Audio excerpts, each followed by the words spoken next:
Hola y bienvenidos a nuestro estudio del tema de la salvación. Nuestro libro de texto que vamos a utilizar será la Biblia, específicamente la versión Reina Valera de 1960.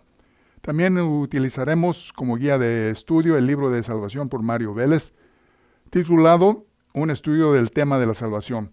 Por favor, pónganse en contacto conmigo para obtener una copia gratis de este libro en la página web mariovelez.net.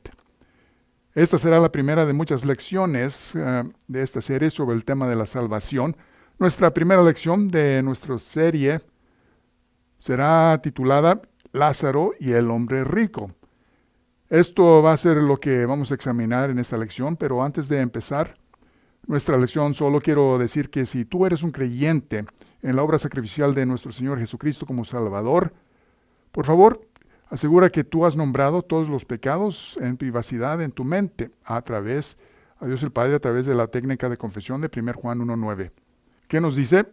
Si confesamos nuestros pecados, hablando de nuestros pecados conocidos, Él es fiel y justo para perdonar nuestros pecados, hablando de nuestros pecados conocidos otra vez más, y limpiarnos de toda maldad. Esto es una referencia a pecados desconocidos o olvidados.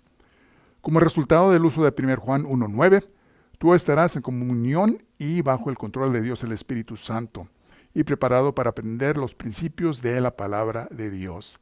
En el Evangelio de Juan nos dice que en Juan capítulo 4, versículo 24, Dios es Espíritu y los que le adoran en Espíritu y en verdad es necesario que adoren. En Espíritu significa el llenamiento de Dios el Espíritu Santo y en verdad se refiere a la verdad bíblica. Ahora, si tú no eres creyente en la obra sacrificial de Jesucristo en la cruz, el asunto no es nombrar tus pecados, pero en lugar es fe en Cristo para tu salvación. El Evangelio de Juan nos dice en Juan capítulo 3, versículo 36, que el que cree en el Hijo tiene vida eterna, pero el que rehúsa creer, en otras palabras, en la orden de creer en el Hijo, no verá la vida, sino que la ira de Dios está sobre él. Con esto dicho, vamos a empezar con una palabra de oración, por favor. Oremos. Padre Celestial, gracias por tu gracia de la provisión de nuestra salvación tan grande por medio de Jesucristo nuestro Salvador. Venimos pidiéndote que nos limpies de todo pecado en nuestras vidas para que podamos estar en comunión contigo y bajo el ministerio de Dios el Espíritu Santo, que es nuestro verdadero maestro, y listos para aprender la palabra perfecta de hoy. Energía a nuestras mentes para que podamos percibir tu palabra perfecta, correctamente, y que no nos pueda edificar en lo que tú quieres que aprendamos. Te pedimos todo esto en el nombre de nuestro Señor y Salvador Jesucristo. Amén. Abran sus libros de salvación, por favor, y vamos a empezar a leer la introducción en la página 3 de nuestro libro, la página 3, la introducción. Y ahí nos dice, en este estudio vamos a examinar el tema de la salvación y explorar algunas de las creencias incorrectas y las ideas falsas de los incrédulos y también creyentes que comúnmente poseen. Examinaré y explicaré los pasos que el Señor ha diseñado dentro de este tema tan magnífico de la Biblia. Es mi oración que ustedes puedan concentrarse completamente y puedan estudiar este libro objetivamente. Para el incrédulo, yo espero que en conclusión de este estudio tú puedas tener una comprensión clara del amor infinito que el Señor tiene hacia toda la humanidad y específicamente hacia ti personalmente, y aceptes este regalo de salvación con gozo. En cuanto a mis creyentes próximos, yo espero que este estudio pueda aclarar un poco más este tema de salvación para que ustedes puedan compartir el Evangelio de nuestro Señor Jesucristo con mayor precisión. Bueno, ¿por qué no continuamos siguiendo en la siguiente sección de la misma página que se titula ¿De qué es esta salvación? Vamos a continuar leyendo. Y ahí dice, a comenzar este estudio, examinaremos primero la palabra salvación. La palabra salvación viene de la palabra griega soteria y quiere decir ser salvado, ser entregado, ser preservado.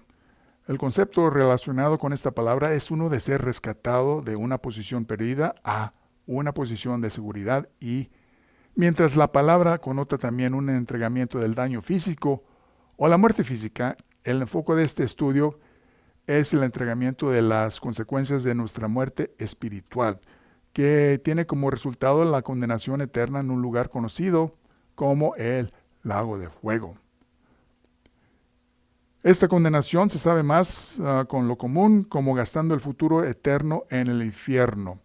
La alternativa al infierno es estar en el futuro de la eternidad en el cielo con Dios en un estado sin pena, sin dolor, porque el viejo orden de cosas ha pasado, de acuerdo con Apocalipsis capítulo 21, versículo 4. El tema acerca del infierno es un tema que la Biblia discursa muy claramente y no se debe desatentar.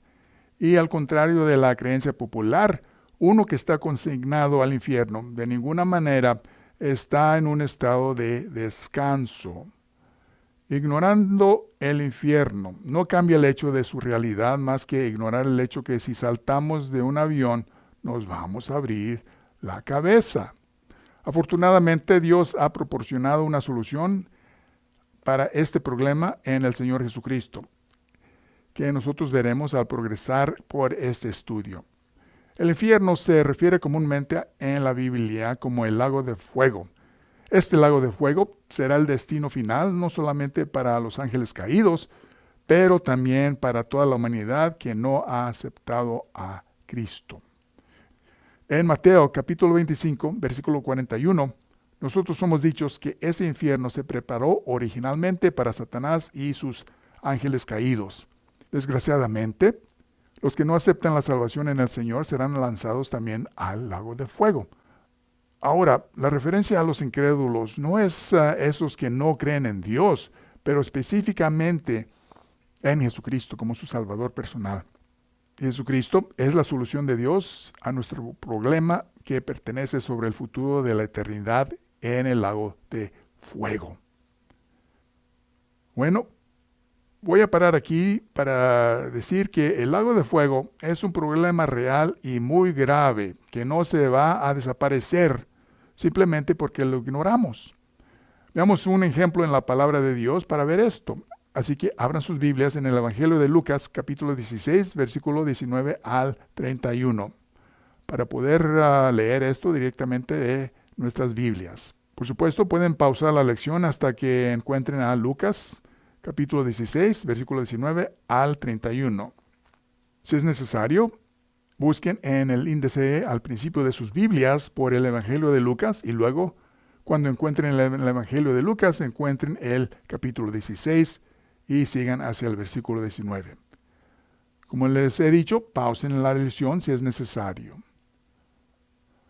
Y ahí en Lucas, capítulo 16, versículo 19 al 31, en el ejemplo del hombre rico y del destituido Lázaro, nos da una vislumbre en lo que ocurre al incrédulo cuando él o ella mueren. El alma del hombre rico partió con un cuerpo temporario hacia el fuego de tormentos. Lázaro también murió y fue llevado por los ángeles al seno de Abraham, acuerdo de Lucas capítulo 16, versículo 22 y 23. Vamos a ver esto comenzando en Lucas capítulo 16, versículo 19 al 31, para ver qué podemos aprender, empezando con el versículo 19. Y ahí en el versículo 19 empieza diciendo: había un hombre rico que se vestía de púrpura y de lino fino, y hacía cada día banquete de esplendidez. Había también un mendigo llamado Lázaro, que estaba echado a la puerta de aquel, lleno de llagas, y ansiaba sacarse de las migajas que caían de la mesa del rico. Y aún los perros venían y le lambían las llagas. Aconteció que murió el mendigo y fue llevado por los ángeles al seno de Abraham. Y murió también el rico y fue sepultado. Y en el Hades alzó sus ojos, estando en tormentos, y vio de lejos a Abraham y a Lázaro en su seno. Entonces él, dando voces, dijo: Padre Abraham, ten misericordia de mí y envía a Lázaro para que moje la punta de su dedo en agua y refresque mi lengua, porque estoy atormentado en esta llama. Pero Abraham le dijo, hijo, acuérdate que tú recibís tus bienes en tu vida y Lázaro también males, pero ahora este es consolado aquí y tú atormentado. Además de todo esto, un gran cima está puesto entre nosotros y vosotros, de manera que los que quisieran pasar de aquí a vosotros no pueden, ni de allá para acá. Entonces le dijo, te ruego pues, padre, que le envíes a la casa de mi padre, porque tengo 5 hermanos, para que les testifique, a fin de que no vengan ellos también a este lugar de tormento. Y Abraham le dijo, a Moisés y a los profetas tienen, óiganlos. Él entonces dijo, no, padre Abraham, pero si alguien fuere a ellos de entre los muertos, se arrepentirían. Mas Abraham le dijo, si no oyen a Moisés y a los profetas, tampoco se persuadirán, aunque alguno se levantara de los muertos. Entonces, lo primero que vemos aquí, que esta historia refuta a los que dicen que con la muerte viene un sueño de alma. Vemos que tanto el hombre rico y Lázaro estaban conscientes, los dos, ¿verdad? Uno estaba conscientemente disfrutando en comunidad y el otro sufriendo en tormento. Así que la muerte no es el final, de acuerdo de este ejemplo. Por lo tanto, la Biblia enseña que la muerte es el comienzo de una nueva existencia en otro mundo. Para el cristiano, la muerte significa estar presente con el Señor, de acuerdo de 2 Corintios, capítulo 5, versículo 1 al 8, donde Pablo enseña sobre nuestra morada celestial. Por lo tanto, para el incrédulo, la muerte significa estar lejos de la presencia de Dios y en tormento. Vemos que ellos dos tenían un cuerpo provisional, porque en Lucas capítulo 16, versículo 23, nos dice que el hombre rico alzó sus ojos. En Lucas capítulo 16, versículo 24, el hombre rico llamó a Abraham y pidió que mandara a Lázaro a que mojara el punto de su dedo en agua y refrescara su lengua. Así que podía ver, significando que tenía ojos, tenía dedos, tenía una lengua, podía hablar, significando que tenía una boca. El punto es que tenían un cuerpo. Vamos a examinar el cuerpo del creyente y el incrédulo con más detalles según cuando sigamos en el próximo párrafo. Pero por ahora vamos a ver qué otras cosas podemos aprender de estos versículos. En el versículo 26 vemos que había un gran abismo entre ellos, de modo que no pueden cruzar de un lugar a otro. Esto nos enseña que la decisión de aceptar o rechazar a Cristo se hace en esta vida y no se puede cambiar una vez que pasemos de esta vida, ¿verdad? Es por eso que es tan vital para aceptar a Cristo como tu Salvador personal mientras que aún estamos vivos, porque después de nuestra muerte física será demasiado tarde. Este versículo enseña en contra de aquellos que enseñan a rezar por los muertos también. Esa decisión es irreversible. Después de morir, todas las oraciones del mundo no van a cambiar el destino de alguien que ha morido sin aceptar a Cristo. Esa decisión se hace cuando aún estamos vivos. En conclusión, de esta historia también vemos que la petición del hombre rico para que Lázaro volviera de los muertos para advertir a sus hermanos vivos no se permitió. Esto nos enseña que los que están en el cielo no se les permite comunicarse con los que están aquí en la tierra. Así que aquellos que sostienen sesiones de espiritismo o tratan de comunicarse con los muertos son fraudes. O a veces realmente hacen contacto, pero con demonios, nunca con los muertos. En tales casos son los demonios que imitan a la gente conocida. Esto es satánico y es la manera que estos estafadores engañan a gente vulnerable. Esto es porque las personas que se encuentran en dolor muchas veces tienen un fuerte deseo de comunicarse y tener comunión con sus seres queridos que han fallecido. Ellos quieren descubrir dónde se encuentran sus seres queridos que han fallecido. Y esto es natural porque solo la palabra de Dios nos da esa respuesta, como hemos visto en el ejemplo que hemos visto hoy del hombre rico y de Lázaro. Los que han muerto sin aceptar a Jesucristo como Salvador están en un lugar de condena eterna. Y los creyentes que han muerto en el Señor estarán en su presencia en un lugar de felicidad perfecta. Como hemos visto en el ejemplo del hombre rico, muchos hoy en día optan por permanecer ignorantes de lo que la Biblia enseña. Pero saben, esa ignorancia es por su propia voluntad. Así que no hay excusa. No aprenden porque no quieren aprender tales personas. Se involucran en los detalles de la vida y nunca hacen tiempo para aprender la realidad de la Biblia. Como el hombre rico, están ocupados con las cosas como riquezas, tal vez fama, poder o posesiones. Al igual que el hombre rico, muchos racionalizan que no hay cielo o no hay infierno, o racionalizan que van a estar en el cielo porque son una buena persona, debido a que no roban, no asesinan, hacen buenas obras, guardan los 10 mandamientos y tal. No cabe duda que el hombre rico vino a muchas de estas conclusiones, pero por una razón u otra, el hombre rico rechazó a Cristo para su salvación. Soy una buena persona, fue lo que dijo.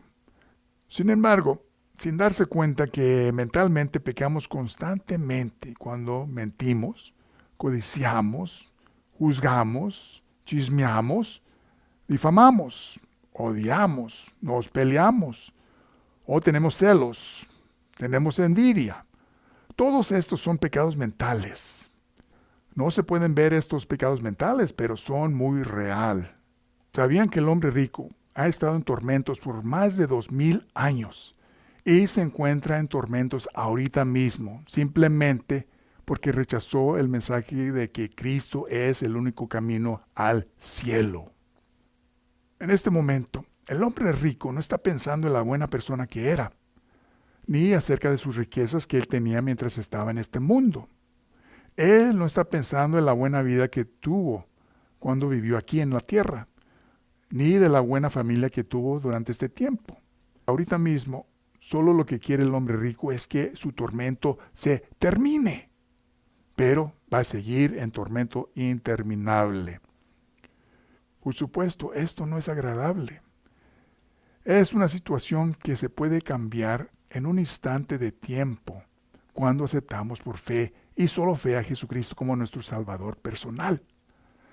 Por lo tanto, si estás escuchando este mensaje y nunca has aceptado a Jesucristo como tu Salvador personal, hazlo. Hazlo ahorita mismo. No cometas el mismo error trágico del hombre rico y sufras el mismo destino.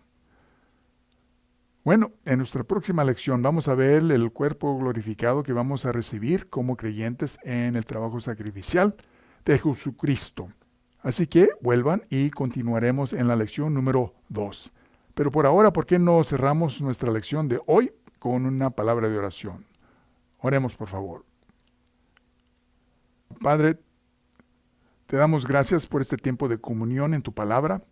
Gracias por proporcionar todas las respuestas a las preguntas que todos buscamos en la vida y tu plan para todos nosotros. Pido que si alguien que está escuchando ahorita mismo y que nunca ha aceptado a Jesucristo como su Salvador personal, pueda hacerlo ahorita mismo. Tú eres perfecto y requieres la perfección de nosotros para que podamos estar unidos contigo para siempre. Juan capítulo 3, versículos 17 y 18 nos dice: porque no envió Dios a su Hijo al mundo para condenar al mundo, sino para que el mundo sea salvo por él. El que en él cree no es condenado, pero el que no cree ya ha sido condenado porque no ha creído en el nombre del unigénito Hijo de Dios. Es por eso que nos has dado el don perfecto de tu Hijo para nuestra salvación, como vemos aquí en Juan capítulo 3, versículos 17 y 18. Y lo veremos más profundamente en nuestras futuras lecciones de esta serie de salvación. Gracias por tu gracia y ayúdanos a ser consistentes en el aprendizaje de tu gran salvación que tenemos disponible en Jesucristo nuestro Señor, porque pido estas cosas en su nombre. Amén. Bueno, gracias por estar hoy en nuestra lección de hoy y nos vemos en la próxima lección. Adiós.